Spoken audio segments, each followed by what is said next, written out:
¿Cómo era el final?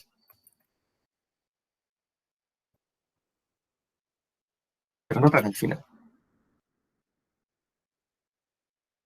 Ya.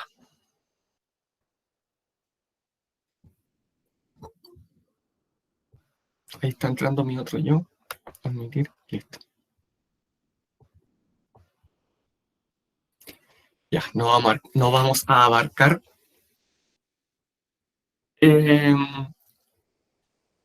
todas las diapos anteriores, sino que vamos a abordar el final de la guerra, solo para recordar, ¿cierto? Porque ustedes este contenido lo tienen integrado, incluso lo tienen hasta dibujado, esa lámina que está ahí, yo creo, en el apunte visual. Ya. ¿Cómo termina la guerra en Europa? El avance del ejército ruso desde Oriente hacia Alemania es imparable, es inevitable por las tropas alemanas, y además recordemos que se había abierto otro frente en Occidente a partir del desembarco en Normandía, desde donde penetraban en territorio alemán ingleses, franceses y norteamericanos principalmente. Italia ya había cambiado de bando además y también estaba combatiendo a favor de los aliados, por lo tanto Alemania se veía cada vez más presionada. Esto detona finalmente en mayo de 1945, la resistencia se hace imposible para Alemania, Berlín es tomado por las tropas rusas, Hitler se suicida, en Italia Mussolini es ejecutado por partisanos y finalmente Alemania se rinde el 8 de mayo de 1945, después de una tenaz resistencia.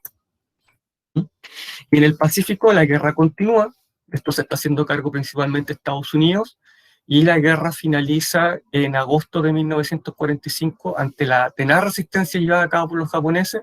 En septiembre de 1945, luego del lanzamiento de dos bombas atómicas, el 6 y el 8 de agosto en Hiroshima y Nagasaki respectivamente, en 1945.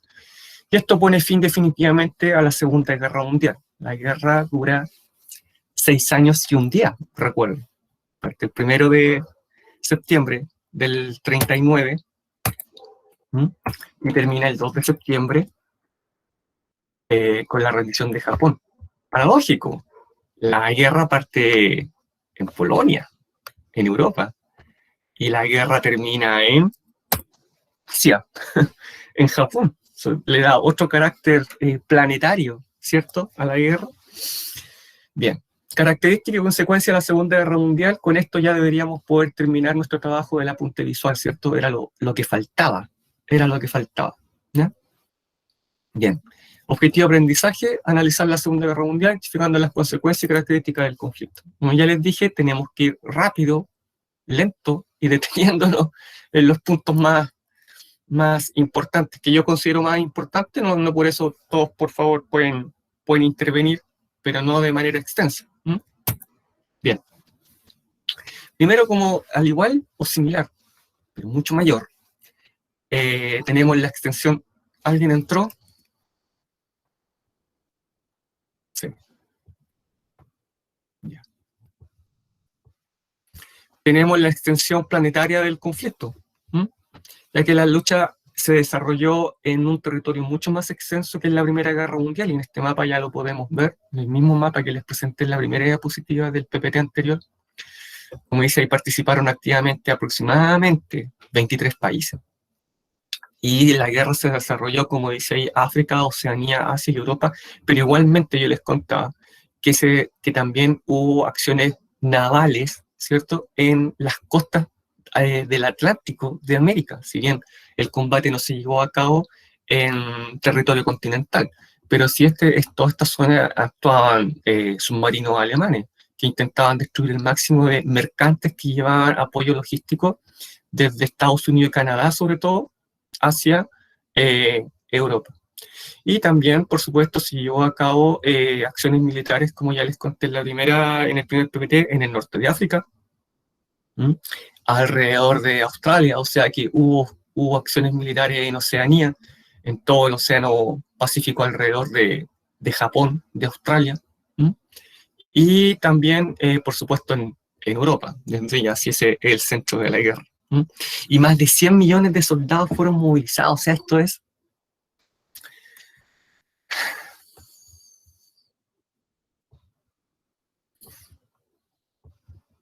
Esto es realmente una guerra mundial. Más de 100 millones de soldados movilizados. ¿Ya? Esto es de una dimensión gigantesca para la época. Ya vamos a ver cuántos de estos soldados lamentablemente mueren durante el conflicto. Ya. Ahora algunas características del conflicto. ¿Cómo están con ese modelo de notebook? Tú está la mujer ahí arriba. El BOM, uno de los primeros computadores. Imagínense cómo eso se calentaba. Tenía que estar en habitaciones con aire acondicionado, con refrigeración especial. ¿Ya? ¿Para qué este computador? Principalmente para descifrar códigos que tenían los alemanes.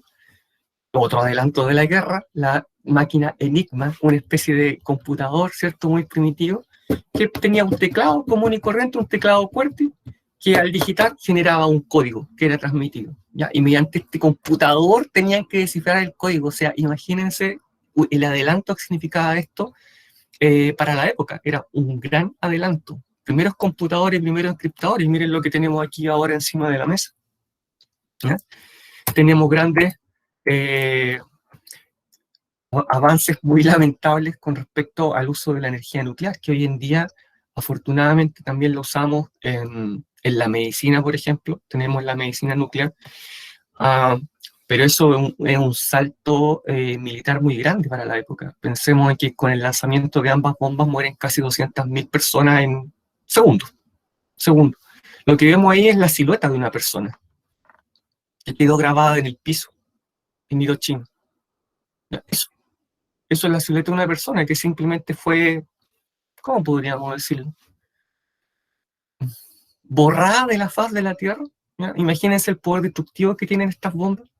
Y hoy en día, por supuesto, es mucho mayor el que tienen. ¿Ya?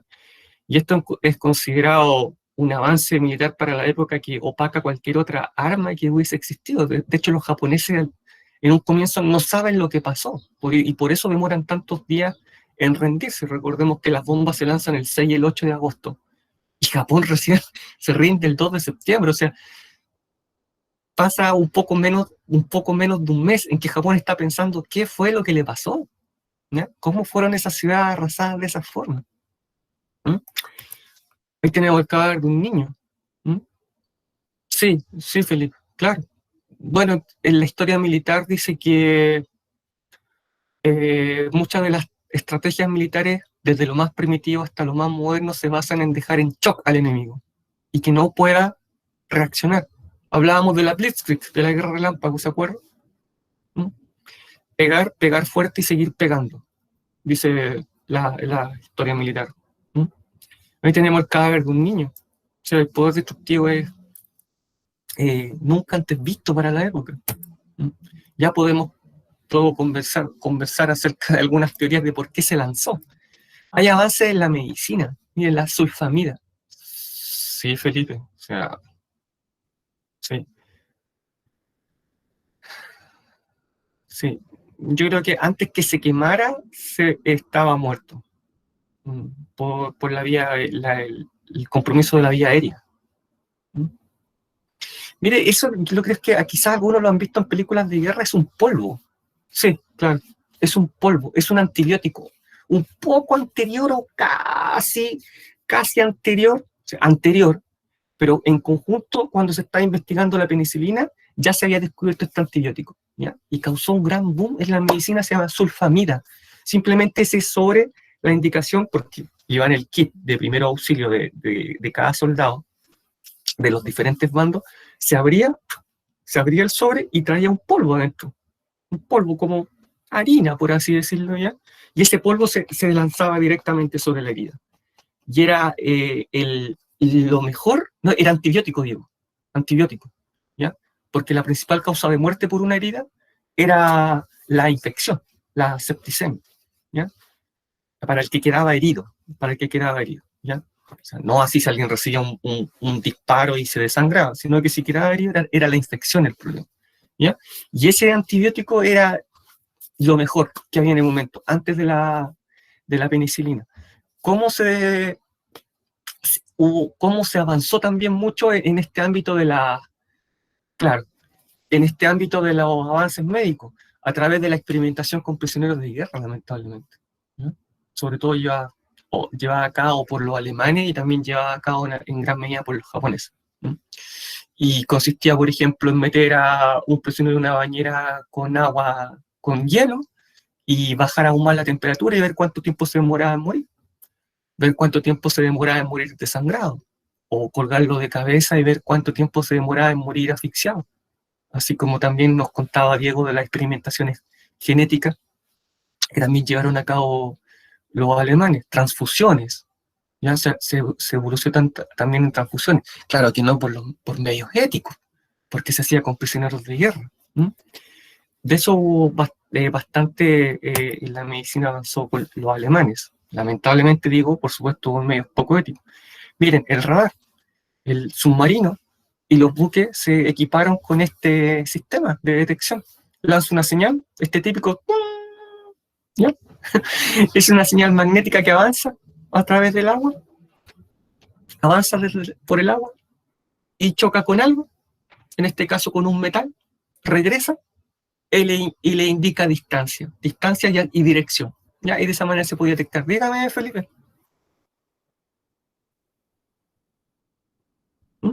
¿Sí?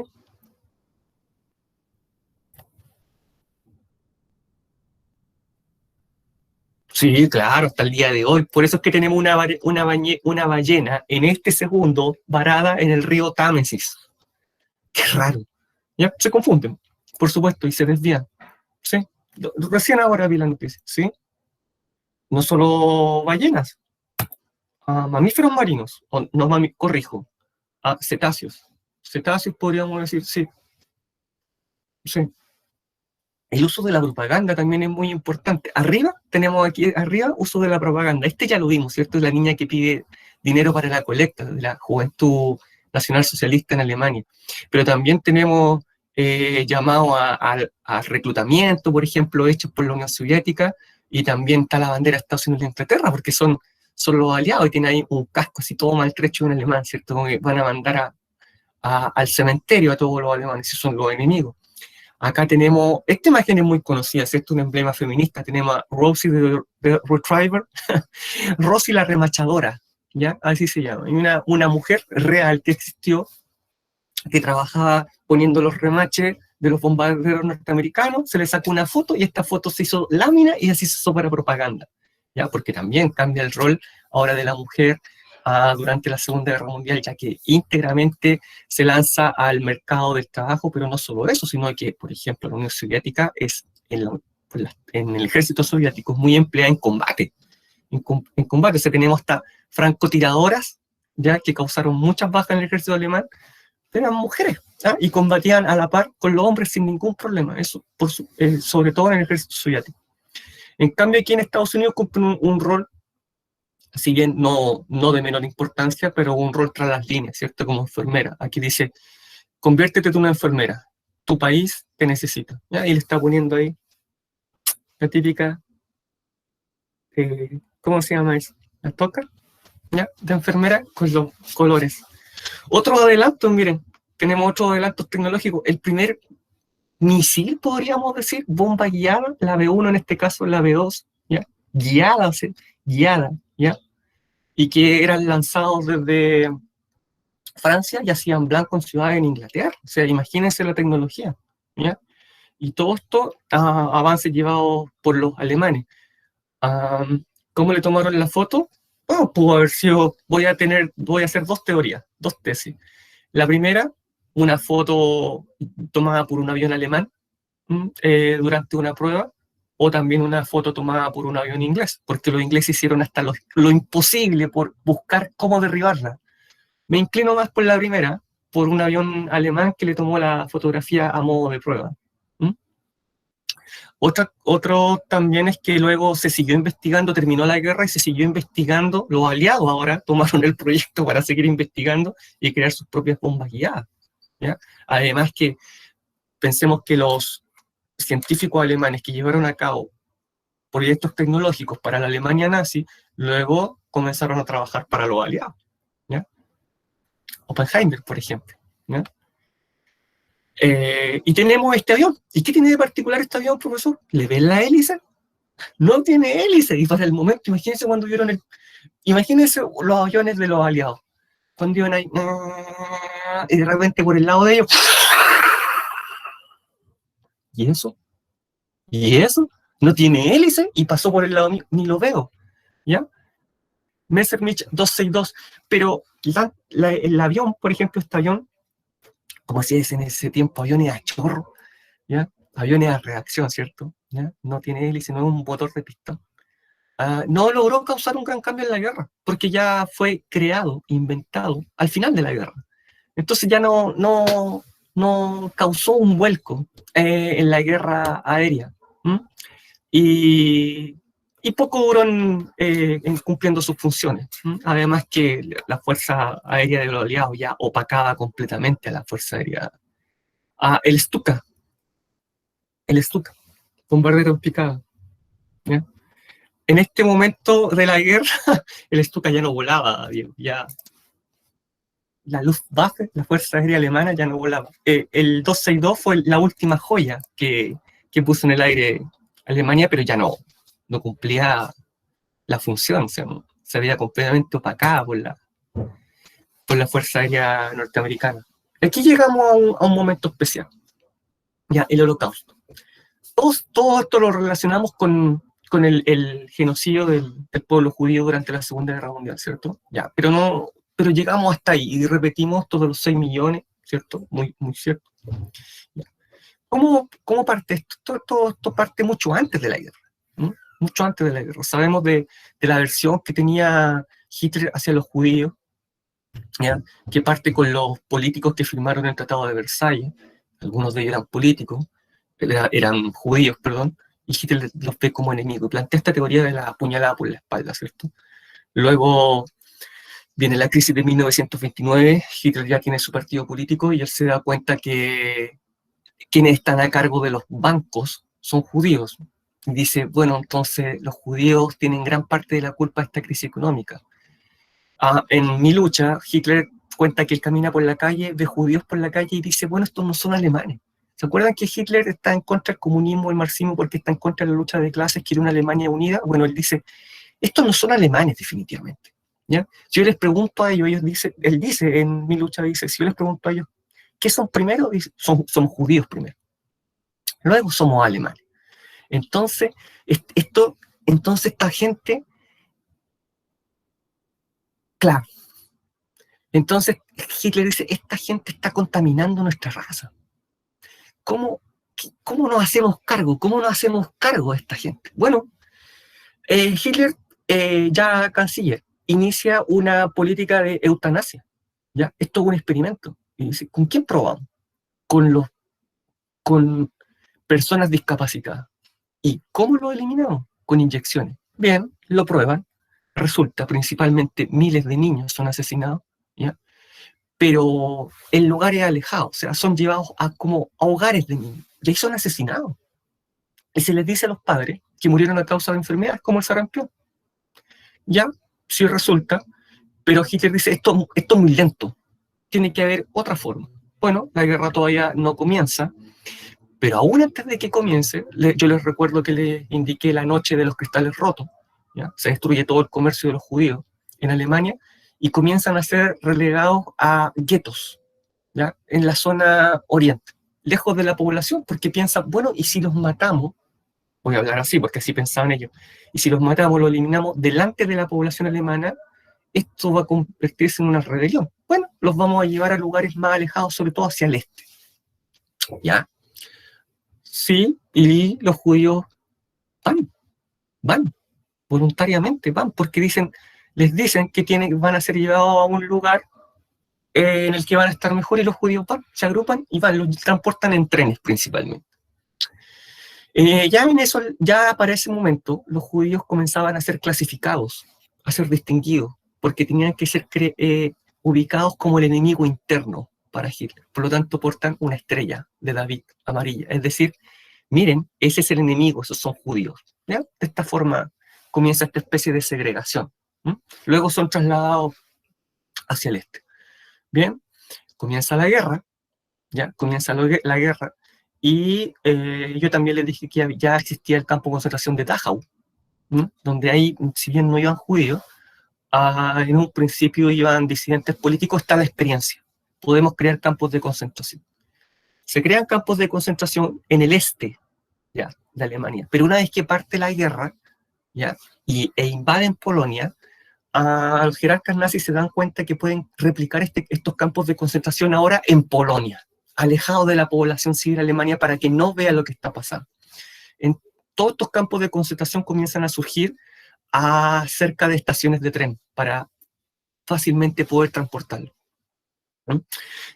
Son llevados a un lugar y así comienzan a surgir campos de concentración tales como Auschwitz, como Treblinka, como Sobibor, como Belzec, ¿ya? Que se convierten en campos de muerte. Ya no son campos de trabajo, son campos de exterminio. Y comienza también la experimentación para ver qué puede reemplazar la inyección letal, ¿ya? Y esto es muy, muy terrible, o sea, es muy crudo de enfrentarse. Son transportados en camiones con el tubo de escape invertido hacia adentro. Y dan una vuelta, ¿ya? Y con el dióxido de carbono que emana el tubo de escape hacia adentro, todos mueren. ¿Ya? Pero es muy lento y es muy caro. De esta forma piensa esta gente. Es muy lento y es muy caro. Por lo tanto, hay que buscar otra forma.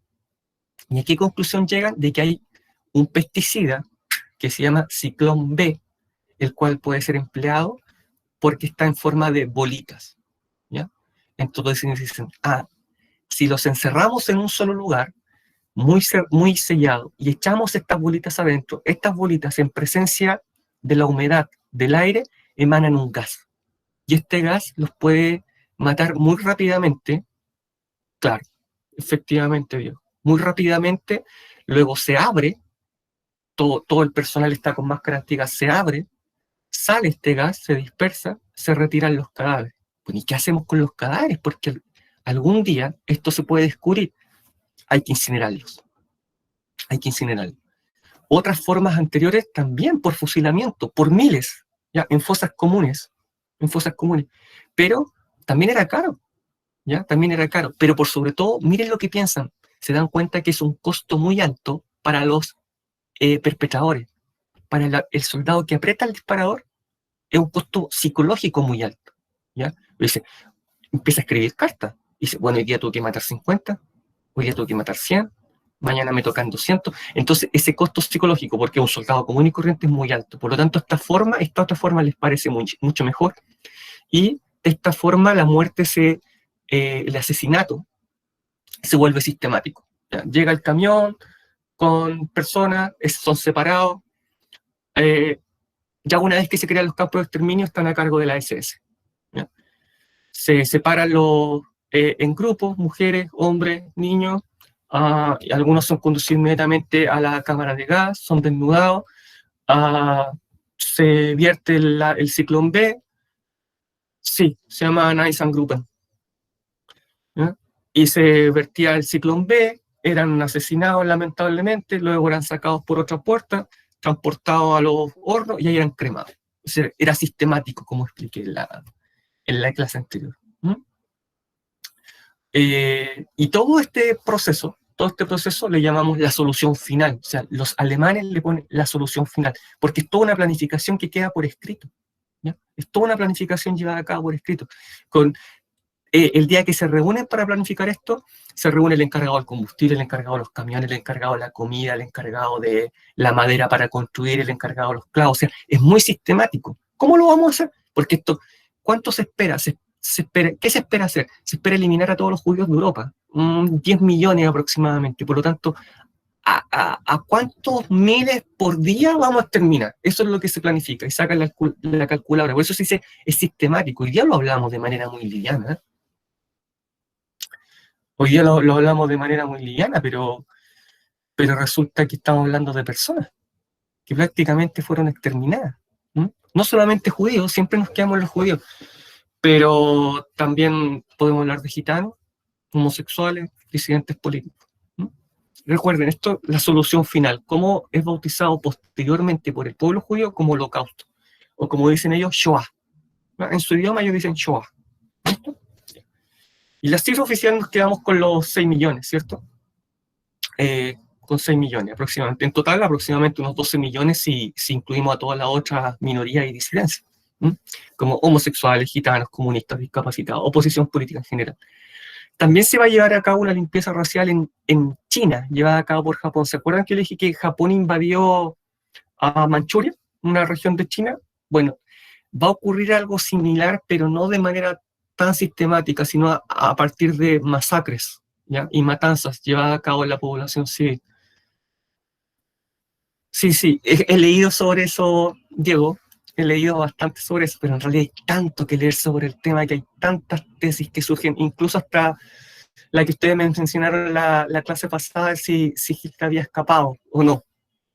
Hasta eso podemos llegar. Bueno, esta limpieza racial incluía el uso de armas biológicas, la que se llevó a cabo en China, ya se arrojaban con no bombas, algo parecido a las bombas, pero de porcelana. Sí, exactamente, de porcelana. Y en esas, vamos a llamarlo bomba, pero una especie de contenedores de porcelana, pulgas, ¿ya? Pulgas y otras enfermedades que fueron esparcidas en esa área en China, ¿ya? Por tanto, te la pregunta, ¿se utilizaron armas biológicas? Sí, pero la usó Japón sobre la población china, porque pretendían hacer una limpieza racial. Pensemos que el segundo país con más muertos durante la guerra fue China, y no es un tema que se nos mencione mucho, aproximadamente 10 millones de personas, ¿ya? Y tenemos nuevamente la ciudad de Dresde como ejemplo del bombardeo de las ciudades civiles, ¿ya? Y que hasta el día de hoy, si ustedes investigan sobre los bombardeos sobre Dresde, ¿ya? Que la ciudad fue borrada del mapa, es sindicada incluso hoy por autores como crimen de guerra cometido por los aliados, porque no tenía ningún valor militar. Simplemente era ya para definitivamente rendir a Alemania, porque los bombardeos se realizan en febrero del 45. Entonces ya no tenía mucho sentido realizar este tipo de ataques. Esos son fosas comunes, una fosa común. Los alemanes en los juicios declaran que ponían otra capa de tierra y luego otra capa de cadáveres. Y así, ¿ya? Y de manera muy natural para ellos. Otra consecuencia del conflicto, o antecedente ya terminando el conflicto, son las conferencias, Yalta y Potsdam. Muy corto, en esas dos conferencias se reúnen los tres grandes, como se les dice. Aquí tenemos a Winston Churchill, primer ministro inglés, a Roosevelt, presidente de Estados Unidos, y a Stalin, ¿cierto? Podríamos decir que el gobernante de la Unión Soviética. ¿Y qué se establece?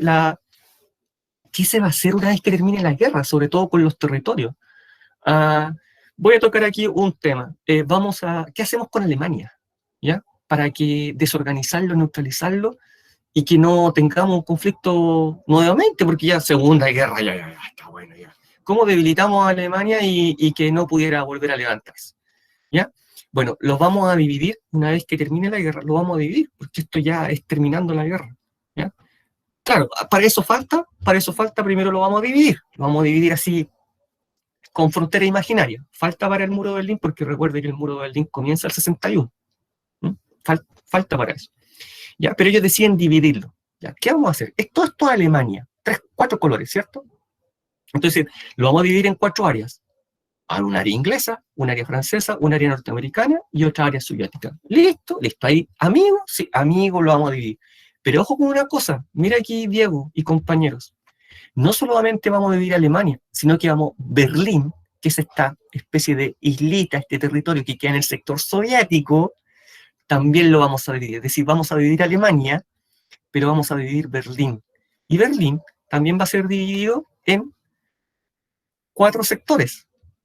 ¿Me entienden? Alemania se divide en 4 sectores y a la vez Berlín, que queda dentro del sector soviético, se va a dividir en 4 sectores. Uno soviético, uno inglés, otro francés y otro alemán. Ya vamos a ver después, no es materia de esta unidad, qué va a pasar con eso. Ya brevemente luego lo voy a explicar. Pero quiero que ahora comprendan que en Yalta y en Potsdam, ya, por la ciudad donde se realiza, en 1945, y se reúnen estos caballeros, se traza finalmente el futuro de la humanidad. Porque esta división va a provocar posteriormente el comienzo de la Guerra Fría. Aquí surge todo. Aquí comienza el problema. Haber dividido a Alemania. ¿Ya? porque posteriormente todo este territorio de Inglaterra, Francia, Estados Unidos, se va a convertir en Alemania federal, es decir, la Alemania bajo la órbita del capitalismo, bajo la órbita de Occidente. Y todo este territorio de acá, de la Unión Soviética, se va a convertir en la República Democrática Alemana, que va a estar regida bajo la órbita soviética, bajo la órbita socialista. Y al mismo tiempo, Berlín va a ser dividido en dos, en una zona capitalista, ¿ah?, conducida por Estados Unidos, y en otra zona socialista, dirigida por la Unión Soviética. Y a partir de 1961, aquí se va a trazar, se va a construir el muro de Berlín, ¿ya?, que va a caer luego en 1989. ¿Ya? Eso se traza en Yalta, todo esto se piensa ya en Yalta y Potsdam, donde se reúnen estos tres caballeros. Y también se establece que Japón tiene que correr los territorios conquistados. Ya. También en un gran desplazamiento forzado de personas, aproximadamente, como dice aquí, 40 millones de personas son desplazadas de sus hogares. Pensemos que si una ciudad es bombardeada, ¿qué voy a seguir haciendo ahí? Me tengo que ir a alguna parte, me tengo que ir a otra ciudad, me tengo que ir a vivir al campo, no sé dónde. Ya, imagínense las hambrunas que se producen en toda Europa y en Asia producto de los bombardeos. Miren aquí en estas imágenes, un soldado iba conduciendo una especie de carreta con personas arriba, y aquí las personas van huyendo de una ciudad que, mira, aquí hay un cañón, se nota que la ciudad ha sido bombardeada y está completamente militarizada. Esto ocurre principalmente al principio de la guerra, también durante la invasión alemana a la Unión Soviética, en territorio asiático ocupado por los japoneses, y luego posteriormente son los alemanes los que se ven desplazados cuando comienzan a ser invadidos por los soviéticos al final de la guerra. Daños estructurales, desde ya, ¿cierto?, producto de los bombardeos masivos realizados por la Fuerza Aérea de los diferentes países. Arrasan ciudades, y no solamente eso, campos agrícolas, y estos se ven utilizados, y termina de haber una real producción agrícola, y también se pierde la capacidad industrial, porque la capacidad industrial era uno de los principales blancos de los bombardeos aéreos durante toda la guerra. Aquí en esta foto podemos ver Berlín destruido. Esto es el Reichstag o Parlamento alemán. ¿Se acuerdan que yo les dije que antes de la guerra había sido incendiado, un intento de incendio, y que Hitler lo había aprovechado para condenar a los comunistas como culpables? Bueno, ahora fue bombardeado, ¿ya?, por la aviación aliada, y de esta manera queda. Y no solamente eso, vean cómo está alrededor, ya esto es Berlín. Y Tokio, durante un bombardeo. La particularidad de Tokio es que fue bombardeado con bombas incendiarias, ¿ya? ¿Por qué? Por el material ligero del que estaban construidas las casas en Tokio. El bombardeo en Tokio ocasiona aproximadamente 50.000 muertos. En la ciudad de Dresde, la ciudad que mostré anteriormente, aproximadamente 20.000 muertos. Y la otra ciudad muy dañada en Alemania fue Hamburgo, y ocasiona aproximadamente 30.000 muertos los bombardeos. Transformaciones económicas.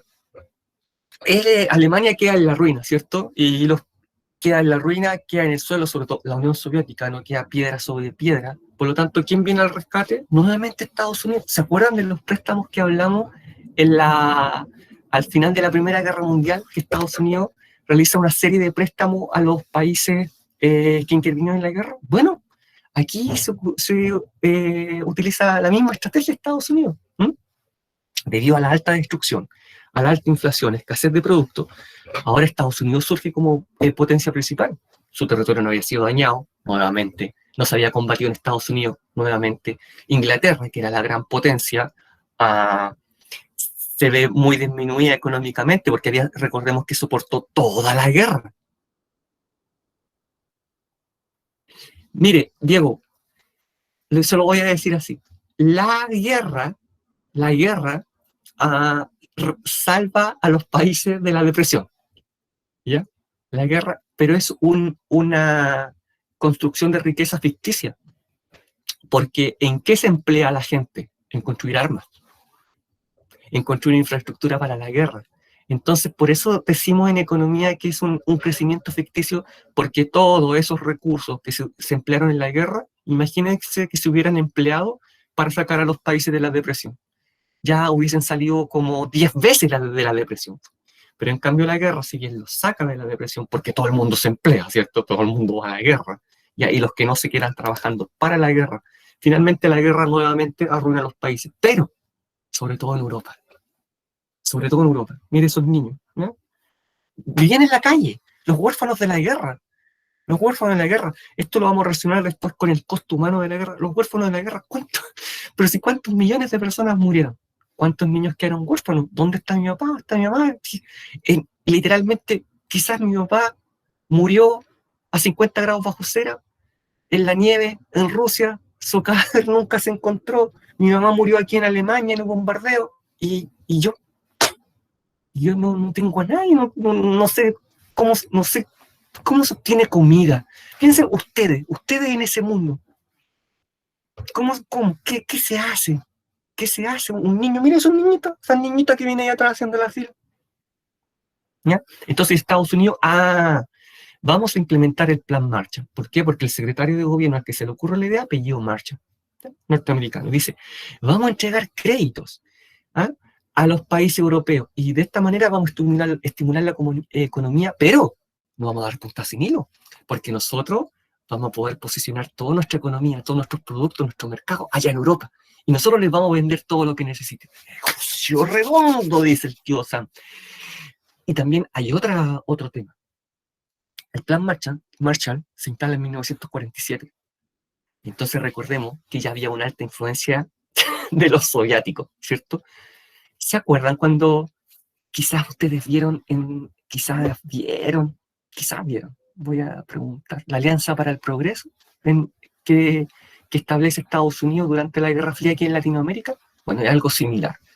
Entonces, vamos a otorgar préstamos a los países europeos para que se reconstruyan y captarlos a favor de nosotros, de la democracia liberal, del capitalismo.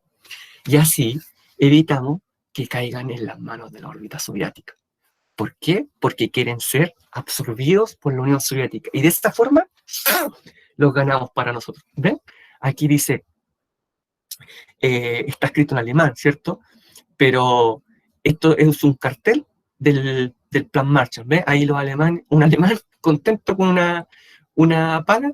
Esto es prácticamente una aplicación del keynesianismo en Alemania. ¿Ya? Es prácticamente eso. ¿Se acuerdan cuando vimos brevemente después del crack del 29?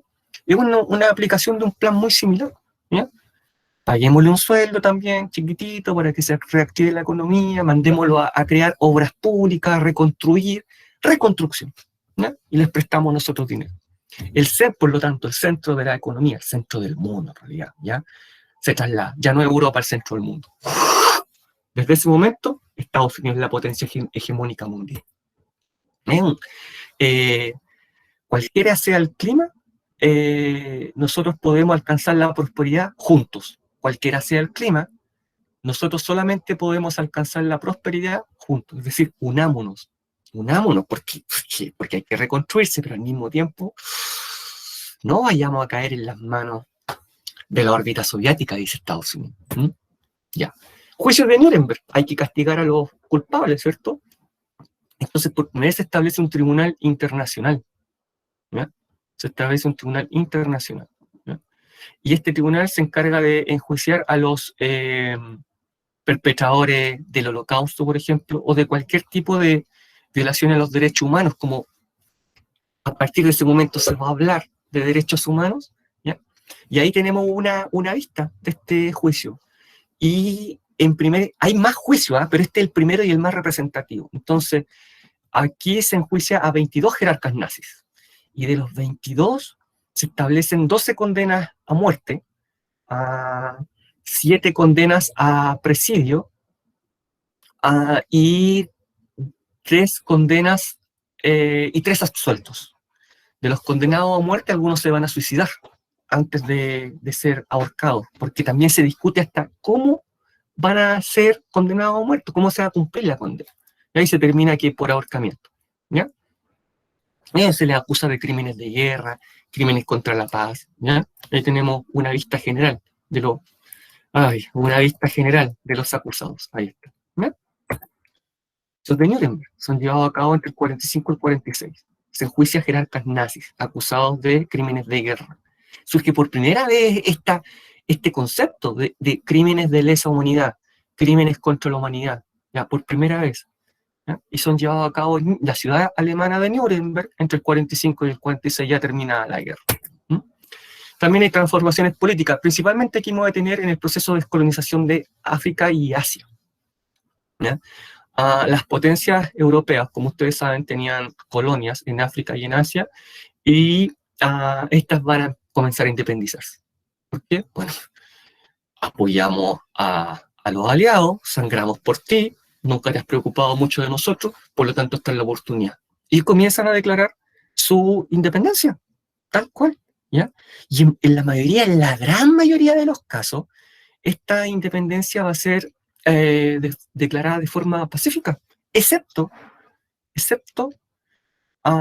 en dos colonias francesas, donde la guerra en esta colonia francesa de África, que se llama Argelia, la guerra va a durar 8 años, ¿ya? Y va a ser terrible, terrible en Argelia, ¿ya? No, Francia no quiere que Argelia se independice, ¿ya? Finalmente igualmente lo logra.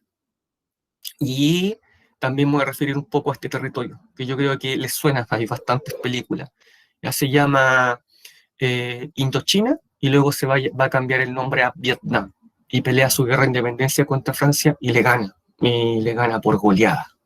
¿Ya? Y ahí cambia su nombre a Vietnam. Luego hay otro proceso, la guerra de Vietnam, que podríamos verlo más adelante. Surgen regímenes socialistas en Europa Oriental, tengo una lámina preparada para eso, y nuevamente surge como la mejor idea de gobierno, la democracia liberal. ¿Se acuerdan que una vez que cae la bolsa Wall Street y se produce esta gran crisis económica, se comienza a cuestionar la crisis liberal? Las democracias liberales se cuestionan. Mira, no dan resultado. Respuesta, surgen los totalitarismos en Europa y surgen los populismos en América Latina. ¿Ya? Pero una vez que termina la Segunda Guerra Mundial dicen, el totalitarismo y el populismo no era la respuesta. Volvamos a la democracia liberal. ¿Se dan cuenta cómo en la historia es cíclica? ¿Ya? Yo en lo personal no creo que la historia sea lineal. ¿Ya? Yo creo que la historia es cíclica. Y se repite, y se repite, y se repite, y se repite, y se repite. ¿Ya? Y normalmente, y lamentablemente, las cosas se terminan arreglando a balazo. Viene una crisis, se arreglan las cosas a balazo, y se renueva el mundo, resurge para recaer nuevamente en otra crisis. ¿No? El costo de la guerra, ¿ya? Si alguno no lo sabía, algunos autores hablan de 60 millones de muertos. 60 millones. ¿Alguien no lo sabía? Ahora lo sabe. Y otros autores hablan hasta de 80. Siempre yo digo entre 60 y 80 millones de muertos. La mayoría de ellos, por supuesto, civiles, siempre la población más afectada. ¿Ya? El país más afectado, esto ya raya en la locura, ¿ya? La Unión Soviética. 25 millones de muertos. 25 millones de muertos, la Unión Soviética. ¿Ya? Y seguido de cerca por China. Soldados más población civil. ¿Ya? La Unión Soviética, 25 millones. Entonces, cuando vemos todos los crímenes que cometieron también el ejército soviético cuando invadió Alemania, bueno, eran 25 millones de muertos. ¿Ya? En la Unión Soviética prácticamente una generación desapareció. Sí, claro, y podríamos agregarle otros más también. ¿Ya? Prácticamente una generación desapareció. ¿Ya? Cuando uno le dice, dígale a un ruso que Estados Unidos ganó la guerra, es como decir a un argentino algo negativo sobre su selección de fútbol. ¿Ya? No, ellos dicen no, la Unión Soviética, Rusia, la madre Rusia, ganó la guerra. Y ellos dicen esto. Mira, pregúntale a varios norteamericanos si su abuelo, ya su bisabuelo en este tiempo, ¿cierto? Su bisabuelo estuvo en la guerra. No, no va a probar que la mía te diga no. En cambio, pregúntale a un ruso si su bisabuelo o algún familiar de esa generación estuvo en la guerra y todos te van a decir sí, sí, sí, sí, sí, sí, sí. ¿O perdiste a alguien en la guerra? Sí, mi bisabuelo murió en, y los más ancianos hoy le van a decir, sí, mi papá. O vean en algunas imágenes cuando se conmemora el Día de la Victoria en Rusia actualmente, y Putin siempre está en la ceremonia, el presidente, ¿cierto?, de la Federación Rusa, siempre está rodeado de veteranos. Vean cómo son de respetados esos veteranos. Caminan así, caminan doblado para un lado de tantas medallas que tienen. ¿Se han dado cuenta? ¿No? Ya. Eso es para ellos. Nos dicen Segunda Guerra Mundial, ellos dicen Gran Guerra Patriótica, ¿ya? Porque eso fue, o sea, fue la defensa tenaz de su nación. 25 millones de muertos. ¿Mm? ¿A quién más podemos ver aquí? Polonia, una gran cantidad de muertos porque se incluye la gran población judía que tenía, ¿no? Estados Unidos está acá. No alcanza a tener 1 millón de muertos. Alemania, ¿no?, cargó con todo el peso de la guerra. Es decir, que unos 6 millones de muertos quizás podrían ser, calculando con este gráfico, ¿cierto? 6, 7. Y tenemos también la creación de Naciones Unidas, ¿cierto?, que reemplaza la Sociedad de las Naciones. Y tiene estos objetivos, pero principalmente mantener la paz mundial, ¿cierto?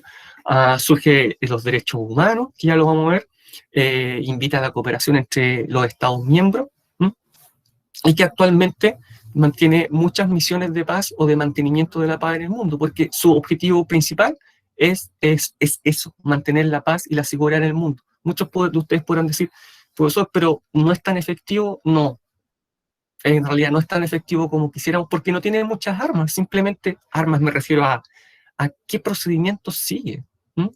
Porque en realidad son unos pocos países los que lo decían todos, los países con derecho a veto. Estados Unidos, los vencedores de la Segunda Guerra. Estados Unidos, Francia, Inglaterra, la Unión Soviética, China, ¿ya? Y ellos pueden vetar cualquier decisión de las Naciones Unidas si es que no están de acuerdo, ¿no? Y por eso es que Estados Unidos no firma todos los tratados, porque además tiene la potencia militar, ¿cierto? Soldados chilenos están distribuidos en algunas misiones de paz. Este profesor ha estado en 2 misiones de paz también, en diferentes años. Sí, claro, actualmente, Diego, comparto en gran parte esa opinión, ¿no? Y ella es una soldado del Ejército de Chile que estuvo desplegada en la misión de paz en Haití, donde yo también estuve. Se concreta esta Declaración de los Derechos Humanos, ¿cierto?, en 1948. Esa es la gran Declaración de los Derechos Humanos, y se le atribuye una serie de características, ¿cierto? Son idénticas a todas las personas, sin importar raza, color, lengua, cultura, etnia, religión, sexo. Son para todas las personas y son sus derechos fundamentales que de ninguna manera pueden ser violados, ¿cierto? Y tenemos las características, son universales, son para todas las personas, son imprescriptibles, nunca vencen, ¿ya? No son un yogur, son inalienables, es decir, no se puede renunciar a estos derechos, y no puedo decir, no, yo no quiero ese derecho, no, son imprescriptibles, ¿no? Y además son interdependientes unos de otros. Por ejemplo, el derecho a la vida está vinculado al derecho a la salud, ¿cierto? Yo no puedo tener el derecho a la vida garantizado si no tengo el derecho a la salud. ¿Por qué surgen estos derechos humanos? Ante el horror de la masacre de la guerra. Está en la catástrofe, y sobre todo en respuesta al holocausto, que queremos que esto nunca más pase. ¿Quién es esa señora? La esposa del presidente de Estados Unidos, Eleanor Roosevelt, ¿ya?, quien fue la principal promotora de esta Declaración de los Derechos Humanos. Y finalmente, para ir cerrando, surge un nuevo orden mundial, ¿cierto? Ya, el mundo se divide en dos, se va a polarizar completamente, el mundo bipolar. Una parte controlada por la Unión Soviética, otra parte controlada por Estados Unidos. La parte controlada por la Unión Soviética, socialista, ¿cierto? Socialista. La parte controlada por Estados Unidos, capitalista. Claro, y aquí comienza todo esto que menciona Diego, los típicos servicios de inteligencia, el espionaje, mayor capacidad nuclear, mayor capacidad militar. Se comienzan a conformar diferentes pactos militares por si un día me atacan. La Unión Soviética va a crear el Pacto de Varsovia, Estados Unidos y los aliados, la OTAN, Organización de Tratados del Atlántico Norte, como proyectos militares de defensa, ¿cierto? Ya. Y desde aquí en adelante vamos a comenzar a hablar del mundo bipolar, de la Guerra Fría. Miren este... Sí, sí, Diego. ¿Ya? Este es el panorama. Este es el último panorama geográfico que vamos a ver. Aquí vamos a quedar. Esto es lo que... Con esto los voy a dejar. Termina la guerra y este es el panorama. La Unión Soviética, ¿cierto? Absorbe bajo su ala, bajo su órbita, a todos estos países. Polonia, Checoslovaquia, Hungría, Rumania, Bulgaria y Yugoslavia, dice ahí, va a ser aliado hasta el 48 y luego se va a retirar de este pacto y va a pasar a ser un país de no alineado. Yo no quiero ni esto, ni tampoco quiero el capitalismo. Un país no alineado. ¿Ya? Estos se van a conformar como estados satélites de la Unión Soviética y van a obedecer completamente a la Unión Soviética en todo su proyecto socialista. Es que yo no quiero seguir siendo socialista. Bueno, vamos a ver durante la Guerra Fría que eso se arregla a cañonazo, ¿cierto? La Unión Soviética, el que se quiera retirar de esta órbita, lo arregla por la violencia y no te vas a ir, porque yo voy a tener el control de todos estos países que están acá. Y estos otros países, Italia, ¿cierto? Desde aquí hacia Occidente están bajo el alero de los aliados, principalmente Estados Unidos. Y pueden ver ustedes aquí que incluso este mapa muestra a Alemania ya dividido, Alemania Oriental, la Alemania que es un estado satélite de la Unión Soviética. Sí, sí, eh, lo vi en vivo, Diego, lo vi en vivo. Como muchas otras cosas de estos procesos que yo estoy contando de aquí en adelante, yo los viví. ¿No? Y recuerdo muy bien haberlo visto en directo en la televisión. Bueno, terminó la guerra, la Segunda Guerra Mundial, comienza la Guerra Fría. Esta tarea no hay que hacerla, no hay que hacerla. Esto es en Hiroshima, en Japón. Esto es el Monumento a la Paz, porque dejaron un edificio sin reconstruir, que simboliza el lanzamiento de la bomba nuclear, ¿no? En ese país que pone término a la guerra en Asia. Ese edificio no fue reconstruido. Entonces aquí se hace la ceremonia conmemorativa del lanzamiento de la bomba. Y para siempre ellos decidieron dejar ese edificio sin reconstruir, para no olvidar. Tenemos nuestra síntesis. Miren esa foto. ¿Ya? La próxima unidad no va a ser esto, va a ser otro tema. Ahora nos venimos a Chile.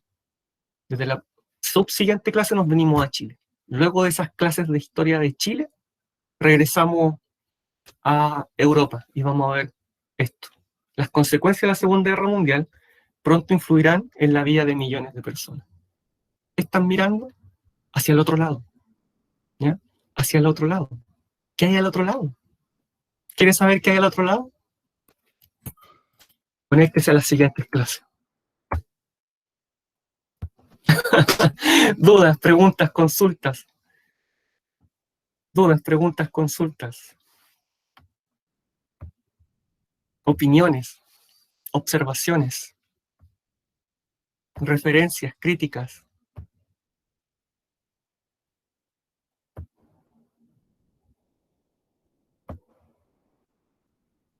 ¿Mm? Vuelvo a contarle entonces.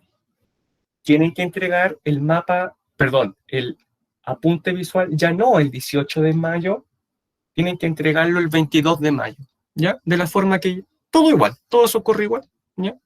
Pero se hace en esa fecha, se atrasa, tienen más tiempo ahora, ¿ya?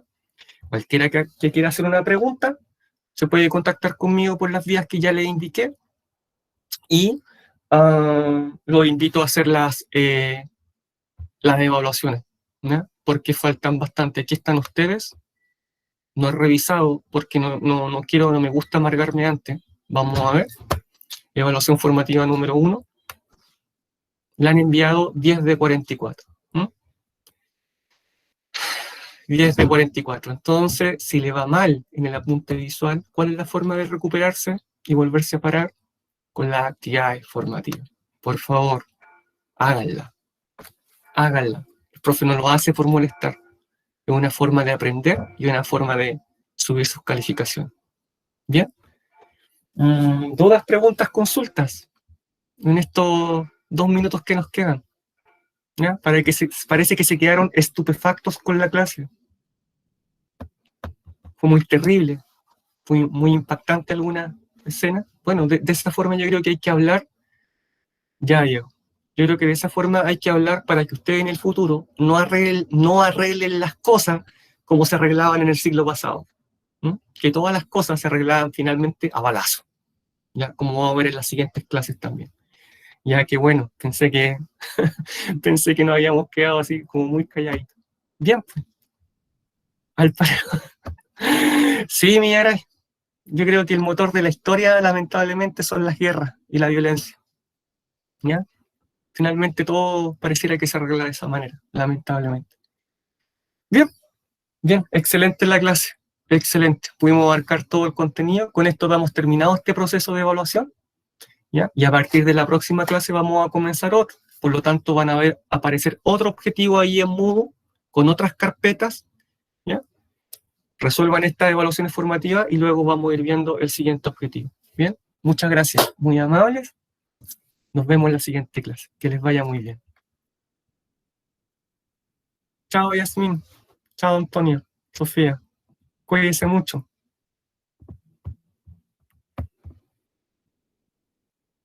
Chao, Nicolás, Rocío, Antonella, Rafael. Chao, Felipe, Camila. Sayen, Dalia. Nos vemos. Que le vaya bien.